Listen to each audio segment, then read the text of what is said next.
Waalaikumsalam warahmatullahi wabarakatuh. Yang sangat saya hormati dan saya banggakan Bapak Ibu keluarga SD Negeri 2 Purwasi. Terima kasih waktunya yang telah diberikan untuk kesempatan ini yang seharusnya penjenengan semua melaksanakan kegiatan pembelajaran di depan siswa-siswa. Namun berhubung pada hari ini juga ada kegiatan yang juga cukup sangat penting, maka pada hari ini kami minta untuk waktunya digunakan untuk kegiatan ini. Puji syukur alhamdulillah kami ucapkan kepada Allah yang Maha Kuasa yang telah memberikan kita kesehatan, kerahmatan, kenikmatan yang tiada terhingga, yang kita tidak mampu untuk menghitungnya, sehingga pada hari itu kita bisa melaksanakan tugas kita dalam keadaan sehat walafiat. Salawat serta salam kita unjukkan kepada junjungan kita Nabi Agung Muhammad Sallallahu Alaihi Wasallam, dengan harapan semoga kita nanti selalu mendapatkan syafaatnya di yaumul qiyamah. Amin, amin, amin, ya rabbal alamin.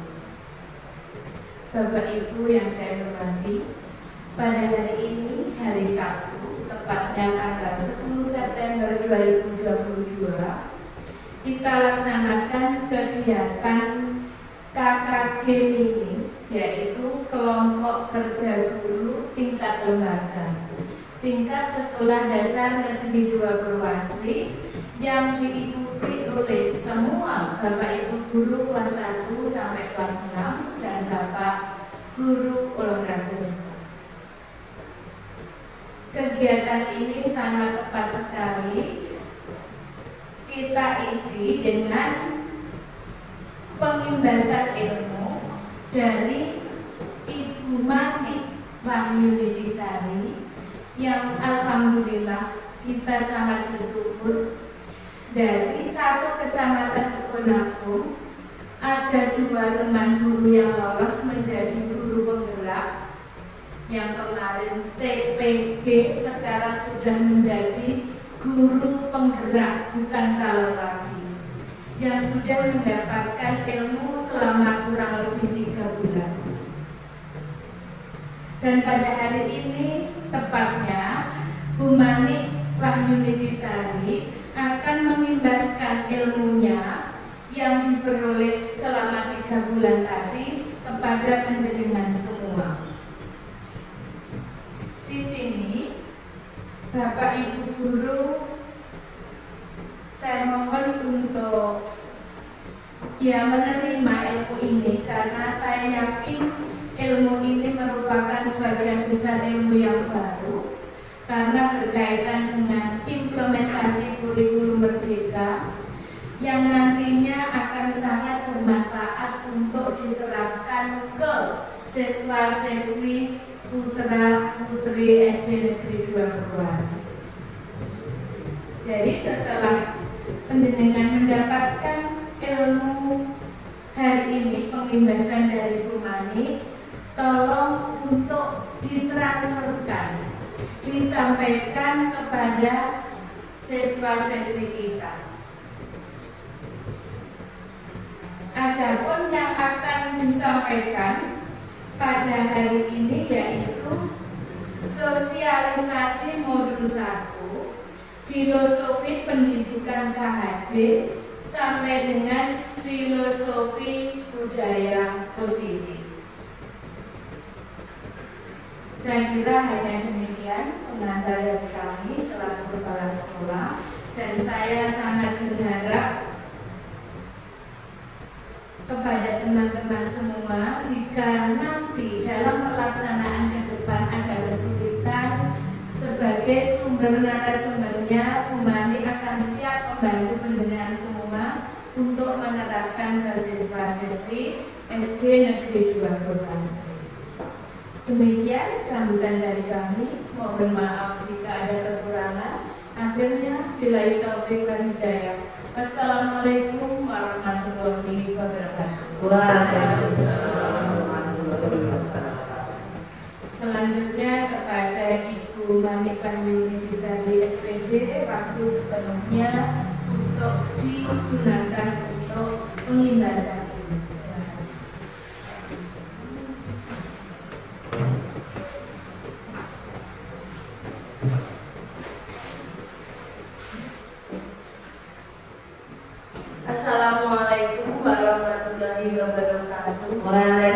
Waalaikumsalam warahmatullahi wabarakatuh.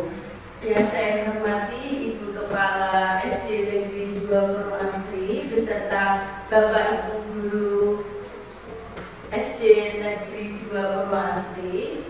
Pertama-tama saya ucapkan banyak terima kasih atas waktu dan kesempatan yang diberikan kepada saya.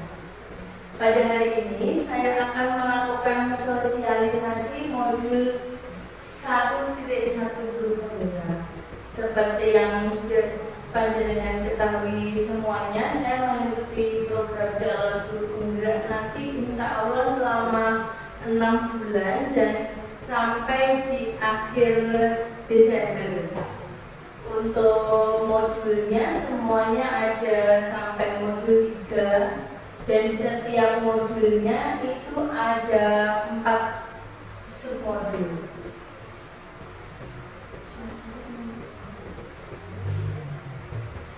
Saya ini selama pendidikan guru penggerak dibimbing oleh fasilitatornya Bapak Gunawan. Bapak Gunawan ini SMK di Pontianak sebagai guru fisika, kemudian pengajar prakteknya Bapak Imam Mahfud, Dr. Imam Mahfud SPDMSI, itu kepala SMP 1 Kebunan.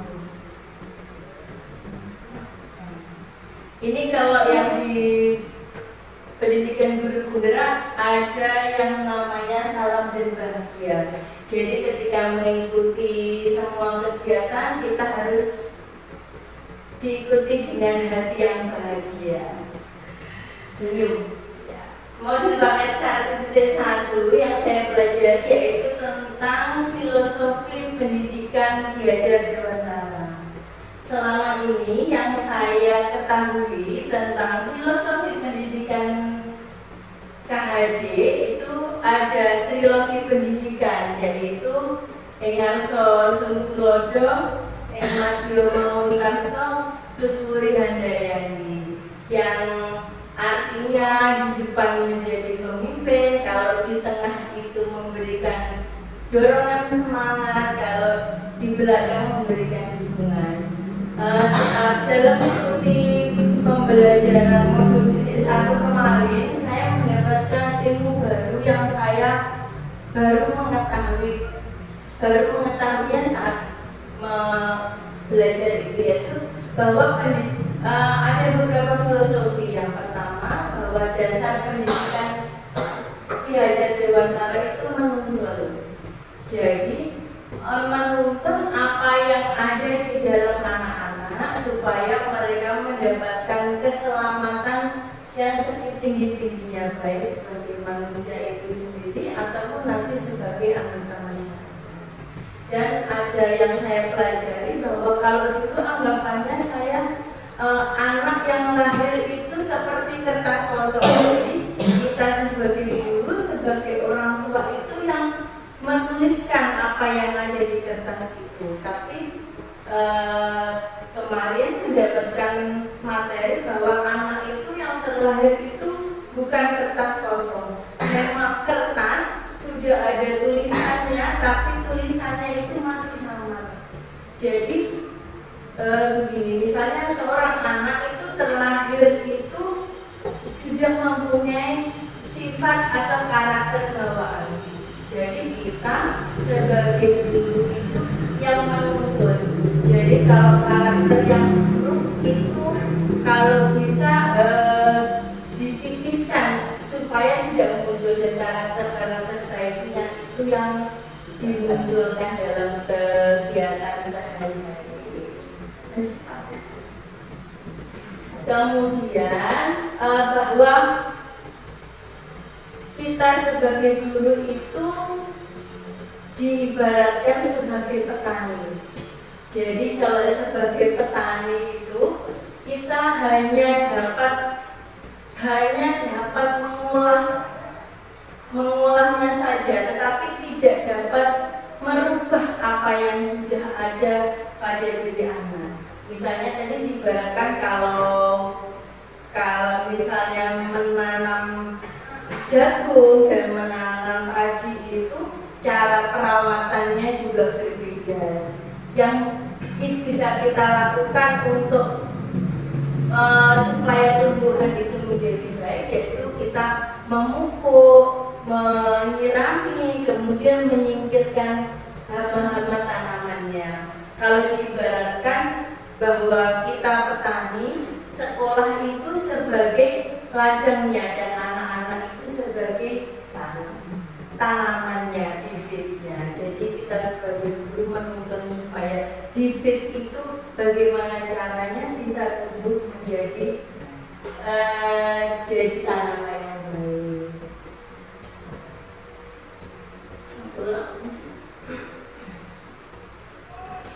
Kemudian dasar pendidikan lagi adalah budi pekerti.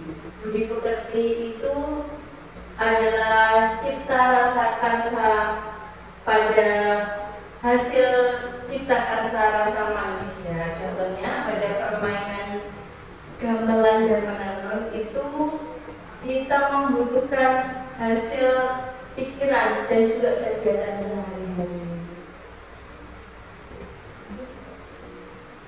Kemudian dasar pendidikan yang lain adalah bermain, karena setiap anak itu intinya dia pada masa usia anak SD itu yang usia sekitar 8 tahun ke atas itu masih ke dalam kelompok iragam, di mana dia yang dipentingkan itu adalah gerakan seluruh tubuh.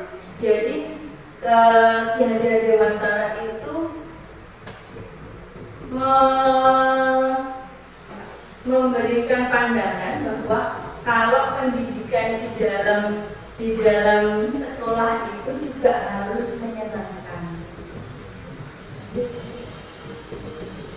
Kemudian ini misalnya pada contoh pada permainan yang bisa kita terapkan dalam pembelajaran. Kemudian pendidikan yang berpihak pada anak. Ada satu hal yang selama ini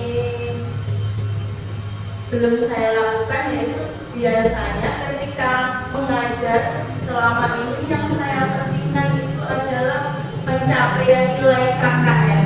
Jadi berfokus pada nilai anak. Tetapi saya tidak terlalu mementingkan anak ini sebenarnya pengennya diajar sing bagaimana, cara yang kamu inginkan diulang yang bagaimana. Jadi selama ini saya memaksakan gaya mengajar saya untuk anak-anak. Jadi hari ini buka LKS mengerjakan yang seperti itu, ternyata ini kurang benar. Jadi kita harus berhamba kepada anak. Jadi yang dipentingkan itu anaknya. Untuk aksi yang sudah saya lakukan, saya mencoba, belum maksimal Bapak Ibu Guru. Jadi yang saya lakukan misalnya kemarin pada pembelajaran mencari ide pokok, itu ketika mencari ide pokok dan menjelaskannya kembali, itu anak-anak saya tidak sekali. Ada yang boleh menuliskannya memakai tulisan, ada anak yang kemarin itu sukanya menggambar, gambar. Jadi saya minta menjelaskan ceritanya itu dalam bentuk gambar. Kemudian untuk seperti Mas Alan dan Mbak Novi itu kan menulisnya belum terlalu bisa, saya memperbolehkan mereka lewat omongan saja, walaupun hasilnya masih kurang maksimal.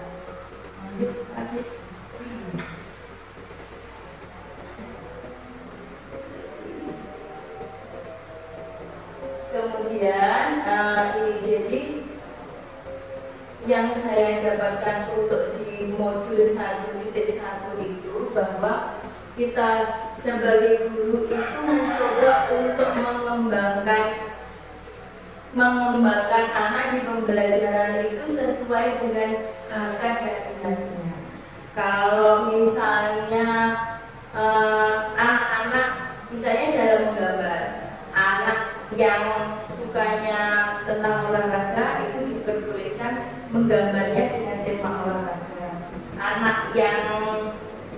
sukanya itu misalnya dengan menyanyi, diperbolehkan menggambarnya dengan tema lagu-lagu.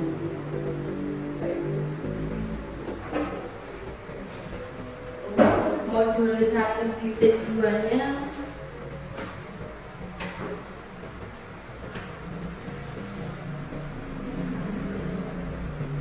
kemudian untuk modul 1.2 yang saya pelajari itu adalah visi. Visi itu yang kita ketahui adalah pandangan. Jadi pandangan bagaimana cita-cita kita di masa depan.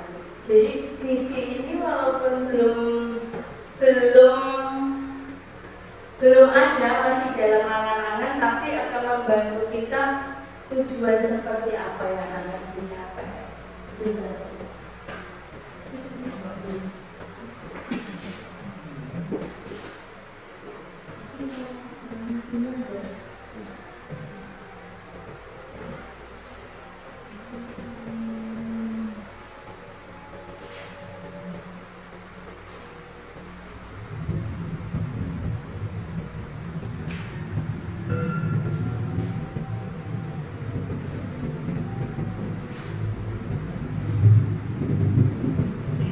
Lanjutkan mamanya kalian menunggu Pak Adit. Jadi itu berkaitan dengan modul kedua itu tentang nilai dan peran seorang guru. Jadi tidak hanya guru penggerak saja, tetapi seorang guru, dan saya yakin kita di lingkungan sudah di dalam sehari-hari itu sudah melaksanakannya. Slide nomor 3, Pak. Jadi nanti peran nilai dan peran seorang guru itu akhirnya tujuannya itu arahnya untuk menciptakan murid dengan profil pelajar Pancasila yang menjadi tujuan di pendidikan Indonesia. Profil pelajar Pancasila itu beriman, bertakwa kepada Tuhan Yang Maha Esa dan bertakwa mulia, mandiri, bernalar kritis, kebinekaan global, bergotong royong dan kreatif. Untuk supaya muridnya bisa mencapai profil belajar Pancasila itu, kita sebagai guru harus mempunyai nilai dan perannya. Jadi karena karakter seorang guru itu akan menjadi panutan untuk gurunya. Kemudian untuk yang nilai seorang guru yang ini reflektif itu kita juga sudah melaksanakannya dan kaitan sehari-hari Bapak Ibu. Jadi ketika setelah pembelajaran kan apa yang kurang, caranya kurang, bagaimana, biasanya kita juga sering sharing. Kemudian kolaboratif, kita juga di SD kita semua guru saling berkolaborasi satu sama lain. Kemudian inovatif berusaha menggunakan beraneka ragam cara supaya muridnya tertarik. Kalau mungkin kurang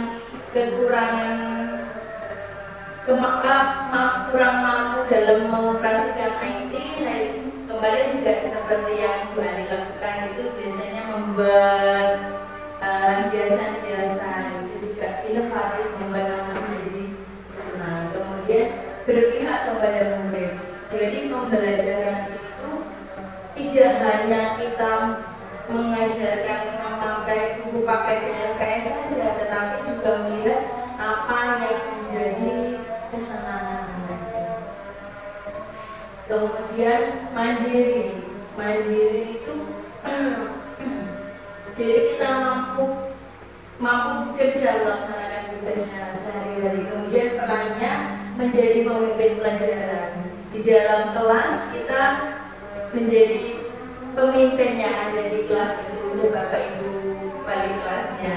Kemudian juga menggerakkan komunitas praktisi. Ini kita sama-sama bergerak, misalnya dalam KKB saling membantu untuk mewujudkan supaya KKG tidak berjalan. Kemudian juga menjadi coach buat guru lain itu maksudnya kalau kita bisa mengajari guru teman sejawat itu apa saja, misalnya ada yang belum bisa, kemudian mengajari, kemudian mendorong kolaborasi juga, sama-sama saling mengingatkan supaya kolaborasi dalam satu sekolah bisa terlaksana dengan baik. Jadi untuk supaya tadi peran dan nilai guru itu bisa berjalan lancar, kita membutuhkan diaplikasikan dalam kegiatan sehari-hari dan perilaku kita, jadi supaya bisa menemukan karakter pada masing-masing individu.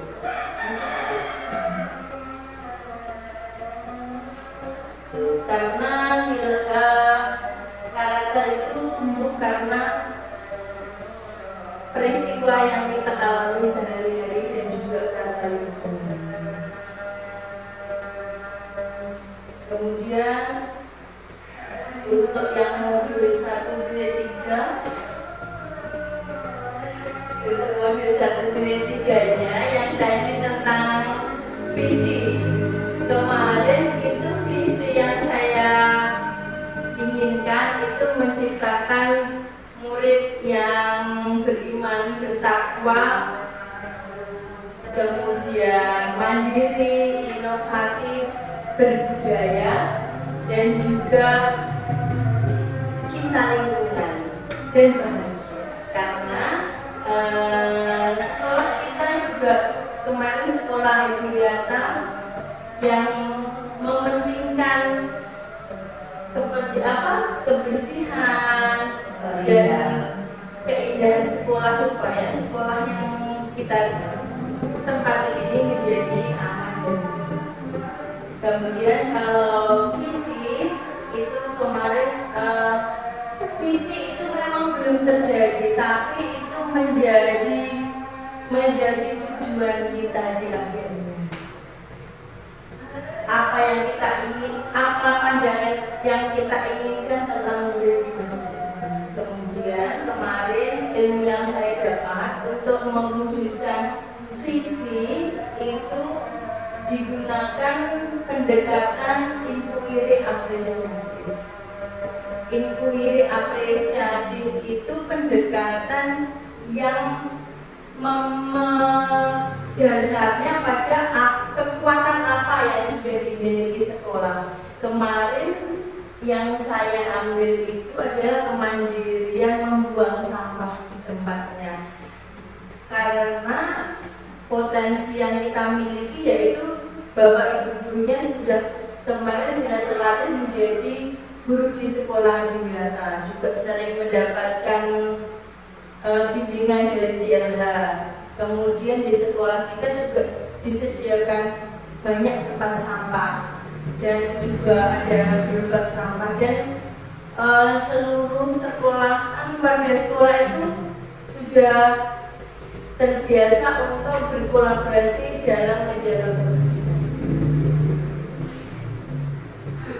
Konsep inquiry apresiatif ini dilakukan dalam 5 tahap yang disebut BAJA. BAJA itu buat pertanyaan, ini apa yang ingin dicapai di sekolah ini. Yang kemarin saya yang ingin dicapai yaitu bagaimana cara membentuk kemandirian membuang sampah pada anak. Kemudian ambil pelajaran itu, kita merumuskan apa saja potensi-potensi yang ada di sekolah. Kemudian untuk hari mimpi itu apa yang kita impikan jika semua murid itu sudah mandiri membuang sampah. Kemudian untuk jabatan rencana itu rencana apa saja yang bisa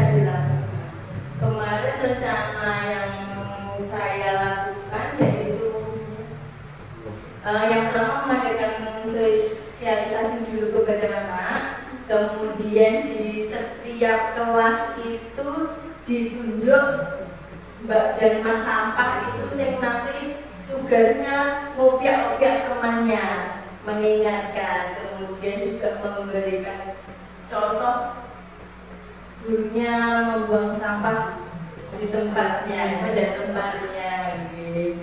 Kemudian pelaksanaan yang nanti kemudian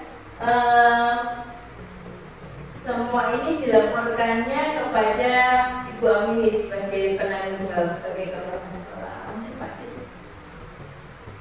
Kemudian lanjut aja Pak.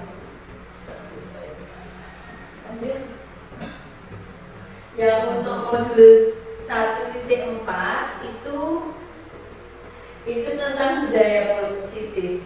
Jadi untuk mewujudkan yang tadi diinginkan murid di sekolah nanti itu bisa mandiri membuang sampah itu, sebelumnya sudah harus tertanam budaya-budaya positif pada setiap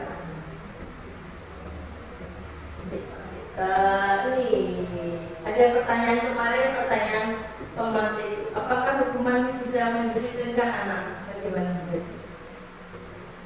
Hukuman bisa mendisiplinkan anak. Kemudian apakah pemberian hukuman hal positif seperti membaca atau membersihkan halaman sekolah itu dapat meningkatkan disiplin anak? Kemudian memberi penghargaan dapat meningkatkan motivasi belajar anak. Ini juga kemarin ada yang saya dapatkan. Kalau misal tentang budaya itu kan biasanya kita yang dimaksud dengan budaya kebiasaan perilaku sehari-hari. Kalau positif berarti yang baik, jadi kebiasaan sehari-hari yang hal baik yang sudah kita lakukan sehari-hari. Kemudian lanjut.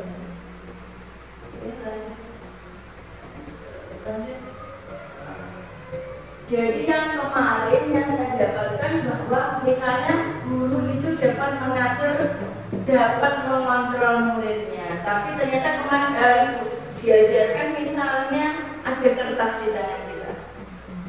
Saya menyimpan kertas. Misalnya Bu Ani merayu bukaan ini coba dibuka. Tetapi yang sebenarnya bisa membuka genggaman saya ini apa Bu Ani atau saya? Jadi yang punya kontrol untuk membuka genggaman itu adalah saya sendiri. Sama juga dengan anak yang bisa mengontrol untuk berbuat baik itu adalah dirinya sendiri, bukan orang lain. Itu karena kesadaran yang ada pada dirinya. Kemudian bahwa semua perilaku manusia yang dilakukan itu pasti punya tujuan. Jadi ada teori motivasi itu yang paling rendah itu adalah untuk menghindari hukuman. Sama seperti contohnya misalnya saya berdiri di sini ini juga mungkin salah satu motivasinya juga untuk menghindari hukuman, atau misalnya saya ikut upacara pada hari Senin itu mungkin untuk menghindari hukuman dari Bu Amini. Jadi teori untuk menghindari hukuman ini adalah motivasi yang paling rendah. Sama juga seperti anak didik kita ketika datang ke sekolah mengerjakan tugas, mengerjakan PR itu hanya untuk menghindari hukuman. Itu biasanya kalau orang yang ditakuti atau orang yang biasanya memberi hukuman itu tidak ada, maka kegiatan itu tidak dilakukan. Seperti misalnya Mas Bagas kalau di kelas saya. Kalau di kelas ada saya diajar, kelihatannya sepertinya baik, anteng. Mas nanti dijaga teman-teman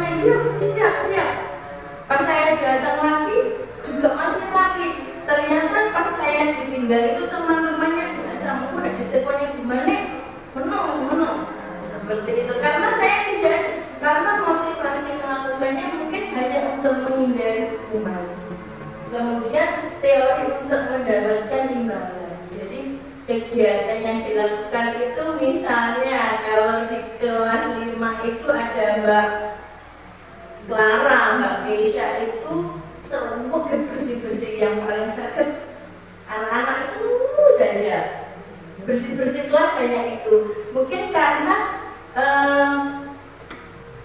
motivasinya supaya mendapatkan pujian. Oh, juga sergap. Nanti kalau gurunya tidak ada, mungkin juga dia tidak akan melakukan itu. Kemudian, nah untuk menghargai diri sendiri ini adalah yang diinginkan ada pada diri setiap anak. Jadi kalau bersih-bersih itu sudah memang karena keinginannya sendiri. Contohnya misalnya kita memakai helm. Kalau memakai helm kan kita tujuannya bukan hanya untuk menghindari polisi, tapi karena untuk keselamatan diri. Jadi ada polisi, ada tidak, ya otomatis memakai helm. Itu karakter yang nantinya diinginkan. Nah, cara untuk menumbuhkan karakter itu tertanam pada diri sendiri, yaitu kita yang pertama yang kemarin yang saya pelajari itu membuat keyakinan kelas. Dan keyakinan kelas itu dimulai dari peraturan. Kalau peraturan itu biasanya itu kan hanya dari satu pihak. Misalnya kelas 5 tidak boleh saling hijau-hijauan pulpen. Pokoknya nanti saya masuk kelas harus rapi, pulang sekolah semuanya bersih-bersih dulu. Itu jadi kalau untuk peraturan itu hanya dari satu pihak, memaksakan dari satu pihak. Kemudian ini nanti ada babnya sendiri. Coba hidup di negeri yang disiplin ini. Saya lanjutkan dulu yang tentang disiplin. Kalau yang disiplin itu biasanya diartikan dengan kepatuhan. Jadi kemudian disiplin juga identik dengan hal yang tidak nyaman biasanya, yang memaksa. Kecenderungan umum menghubungkan disiplin yaitu dengan ketidaknyamanan, bukan apa yang ingin kita hargai atau pencapaian suatu tujuan. Lanjut. Kemudian tentang teori yang sebelumnya tadi. Kemudian ini yang motivasi yang tadi. Lanjut Pak. Kemudian teori motivasi tadi cara untuk kalau untuk hukum yang kemarin saya pelajari tentang disiplin itu ada bedanya tentang beberapa hukuman. Bedanya antara hukuman dengan konsekuensi. Kalau hukuman itu sifatnya dia memaksa. Contohnya kalau hari ini tidak mengerjakan PR, misalnya masalah orang mengerjakan PR lari keliling lapangan. Hukuman itu biasanya sifatnya menyakitkan. Kalau konsekuensi itu memang, kalau hukuman itu kan tiba-tiba kita tidak tahu apa yang akan didapatkan. Kemudian kalau yang untuk konsekuensi itu kita sudah tahu dulu apa nanti kalau tidak mengerjakan PR konsekuensinya apa. Misalnya konsekuensinya dia tidak mendapatkan nilai, atau kalau tidak mengerjakan PR nanti konsekuensinya mengerjakan lagi di rumah. Kemudian ketika melakukan kesalahan, ini juga saya pelajarinya baru kemarin. Biasanya kalau anak melakukan kesalahan, saya langsung ini melakukan kesalahan. Tapi yang saya pelajari kemarin bahwa ketika anak melakukan kesalahan itu tidak langsung diberikan hukuman, tapi diajak dulu mencari restitusi atau mencari solusi bersama. Coba menceritakan.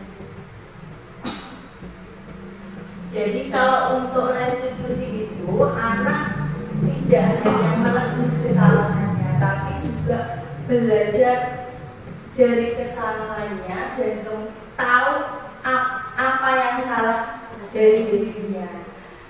Kalau yang pernah saya praktek itu yang di kelas itu Mas Alan itu mencuri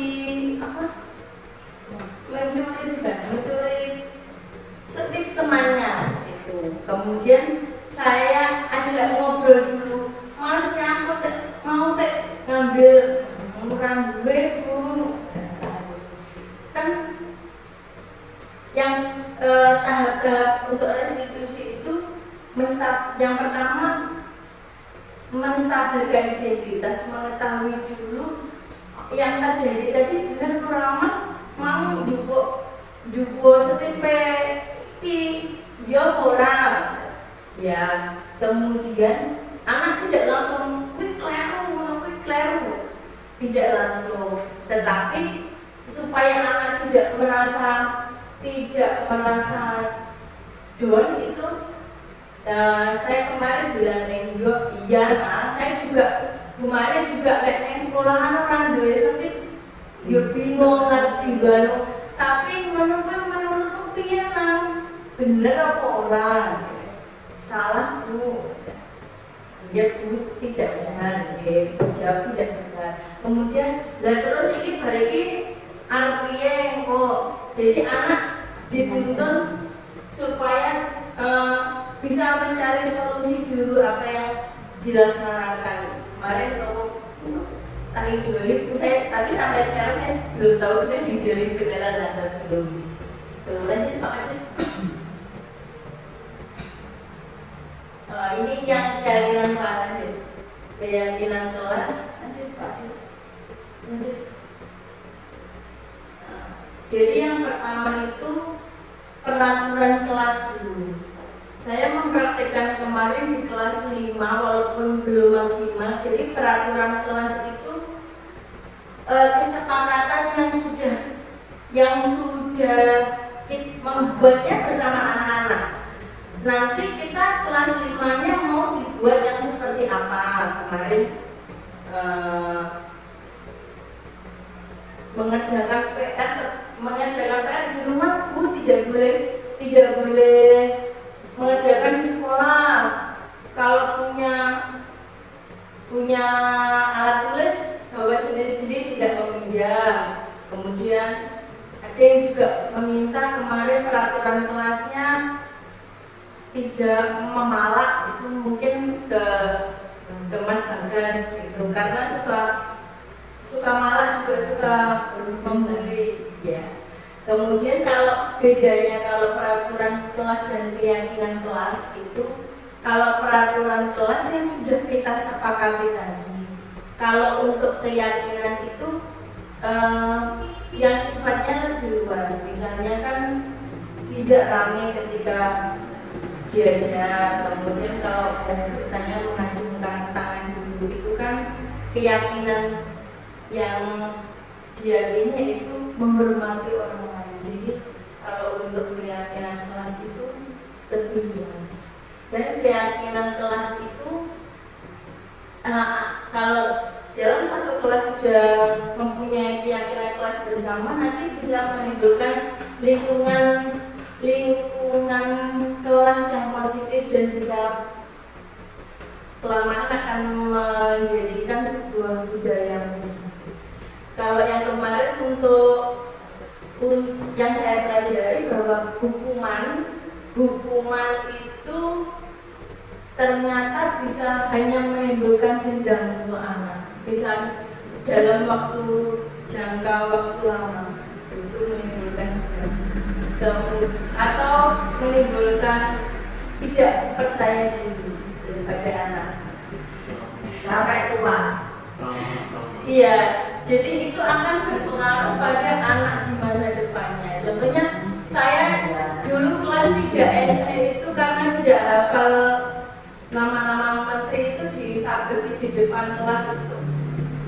ada bapak pas rapat komite lewat itu ya malunya masih ingat sampai sekarang. Kemudian saya pelajari juga kalau memberikan penghargaan, ternyata memberikan penghargaan itu tidak selamanya adalah sebuah hal yang baik, tapi bisa juga mematikan kreativitas anak. Kan bisa contohnya seperti ini, kalau saya menang kemarin itu contohnya, kalau misalnya menang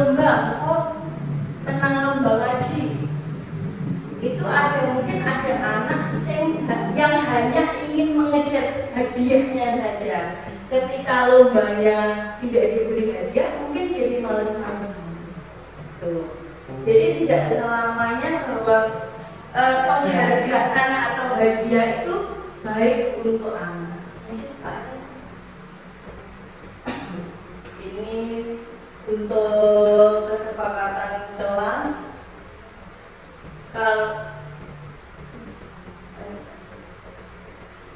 Kali ini kesempatan kelasnya datang tepat waktu, mengucapkan salam, itu kan termasuk yang lebih luasnya itu disiplin. Berdoa sebelum dan sesudah kegiatan. Lanjut Pak.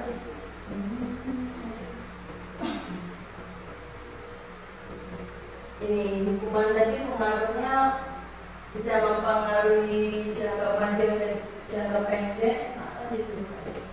Kemudian ada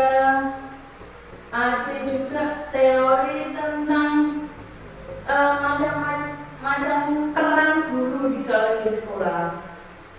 Ini kalau guru itu ada yang ketika pembelajaran dia sebagai modelnya itu ketika anak melakukan kesalahan itu modelnya sebagai penghukum.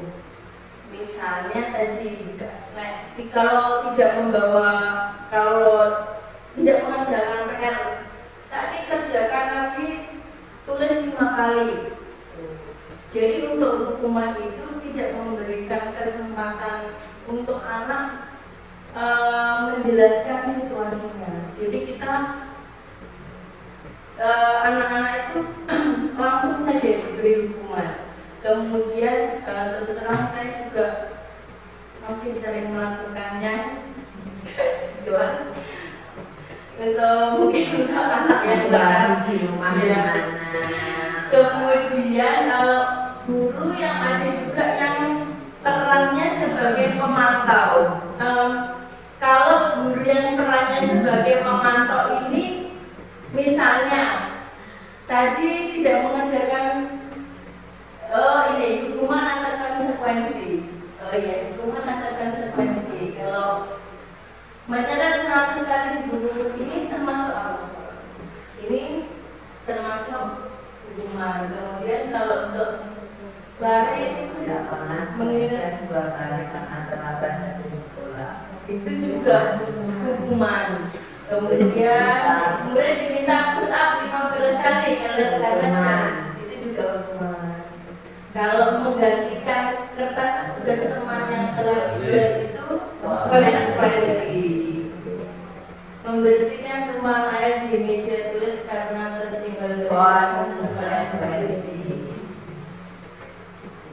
Kemudian murid disuruh untuk mengenakan sepatu seharian di sekolah karena tidak menggunakan sepatu.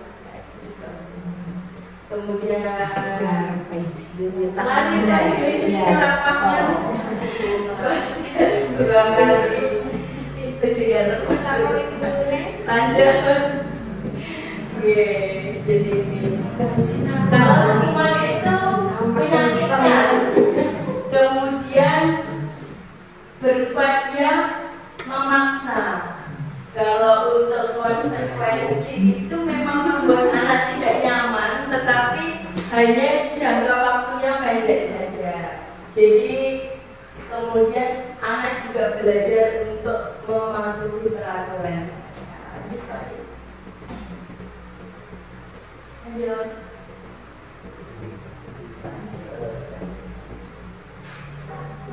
yang untuk yang tadi yang saya belum selesai, yang untuk guru sebagai peran guru sebagai pemantau tadi, misalnya kalau ada anak terlambat masuk kelas 10 menit, aturannya kan jam 7 sudah masuk, karena terlambat 10 menit nanti istirahatnya berarti dipotong 10 menit.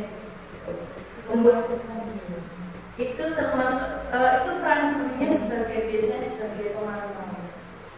Jadi aturannya apa, kamu harus mengerti seperti aturannya. Kemudian ada yang sebagai teman. Sebagai teman itu biasanya kita ke murid itu lebih ramah atau teman juga. Iya. Bikin orang bingung teh orang terus kasar terus ayo mama itu sebagai teman. Kemudian ada juga peran guru yang sebagai pembuat rasa bersalah.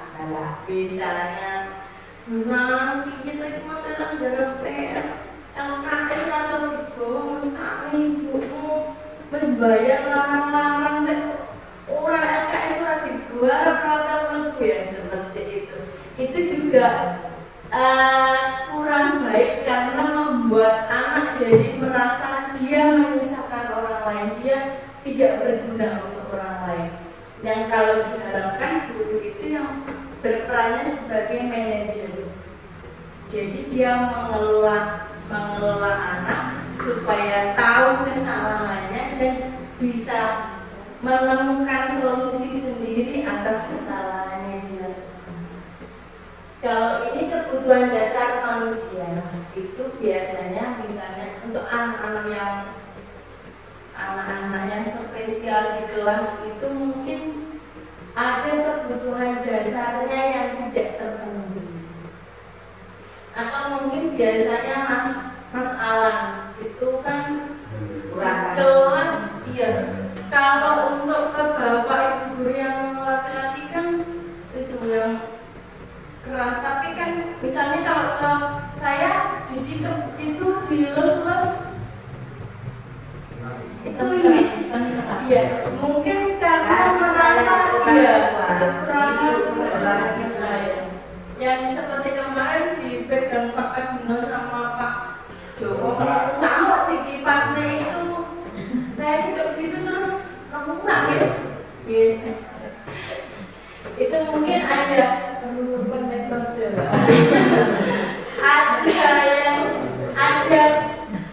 kebutuhannya yang belum terpenuhi. Lanjut Ibu Eka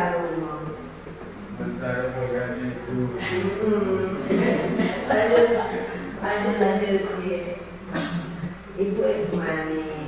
Kemudian ini ya tadi posisi kontrol guru. Lanjut Adit. Ini ada yang menghukum, membuat orang merasa bersalah sebagai teman, pemantau, manajer. Untuk terus terang dengan manajer ini saya juga karena baru dapat yang kemarin jadi baru coba menerapkannya. Kalau yang untuk apakah seorang guru harus jadi manajer terus, tidak, karena untuk misalnya ini kan untuk kesalahan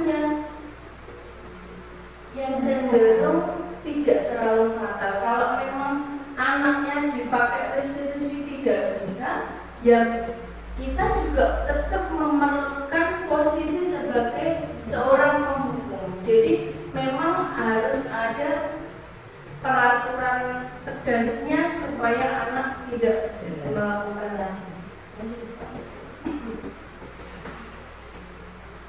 Lanjut, kalau ini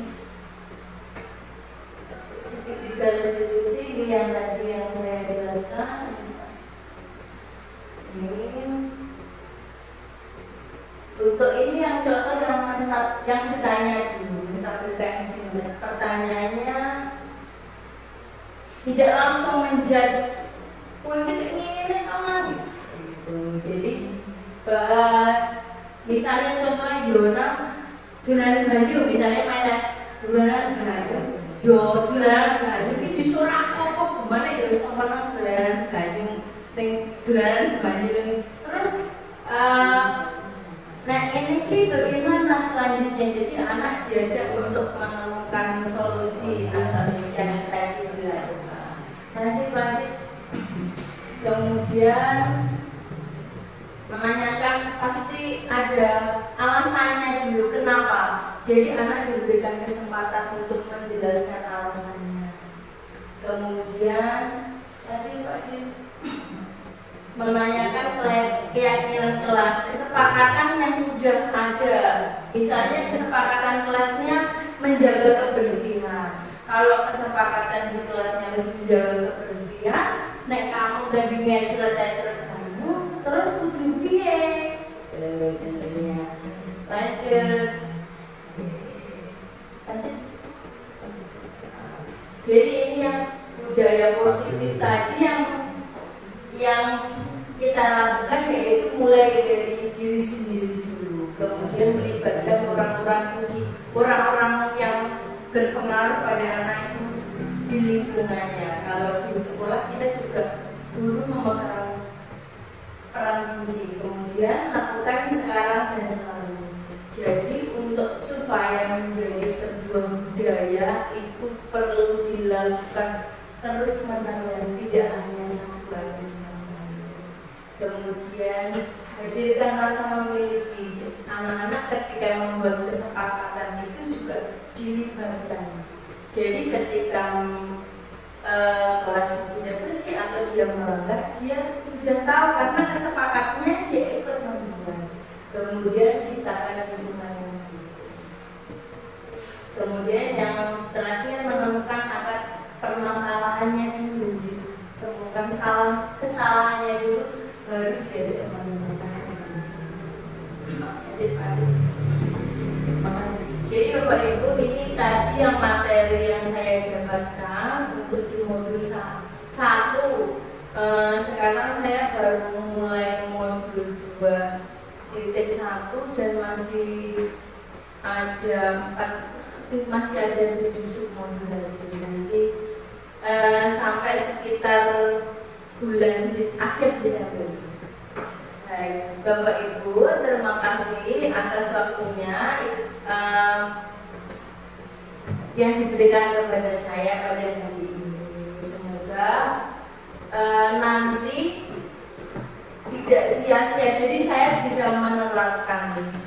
Untuk sekarang, untuk pembelajaran terus terang memang saya terbatas untuk di kelas mau mencoba-coba baru, agak kesulitan dengan kondisi yang di Bali khusus. Mohon dukungan dari Bapak Ibu guru semuanya, dan terima kasih sekali atas dukungan dan pengertian juga bantuan yang diberikan kepada saya mulai yang ikut kemarin. Terima kasih. Wassalamualaikum warahmatullahi wabarakatuh.